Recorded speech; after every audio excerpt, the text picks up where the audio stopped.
ఇవాళ రేవంత్ రెడ్డి గారు ఒక సినిమా థియేటర్ ఓపెనింగ్ పోతున్నారు. పోనీ మంచిదే, సినిమా టాకీస్ ఎవరు అశోక్ నగర్ లో పిలిచిందట, ఇబ్బంది కత్తిరించినందుకు అశోక్ నగర్ పోతున్నారు సినిమా టాకీస్ ఇనాగరేషన్.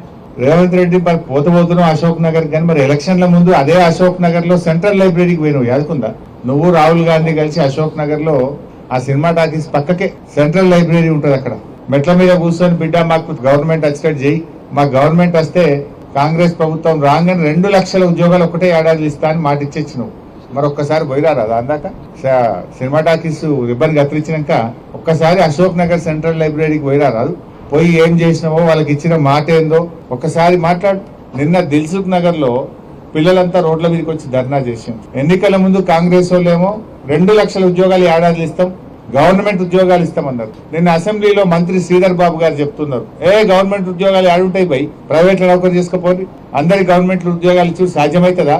ఇది కాదు అని చేతులు ఎత్తేసాడు. బట్టి విక్రమార్క గారేమో జాబ్ క్యాలెండర్ పెట్టి జాబ్లెస్ క్యాలెండర్ చేసేసిండు దాన్ని. మరి ఇప్పుడు అశోక్ నగర్ కు రేవంత్ రెడ్డి గారు సినిమా టాకీస్ ఇనాగ్రేషన్ పోతే 1000 మంది పోలీసు వాళ్ళని పెట్టిరట. ఏదైనా సందులకెళ్ళి పొలాలు అత్తారేమో అడుగుతారేమో అని 1000 మంది పోలీసు వాళ్ళని పెట్టుకుని సినిమా టాకీస్ ఇనాగ్రేషన్ పోతుండే. ఇప్పుడు నిన్న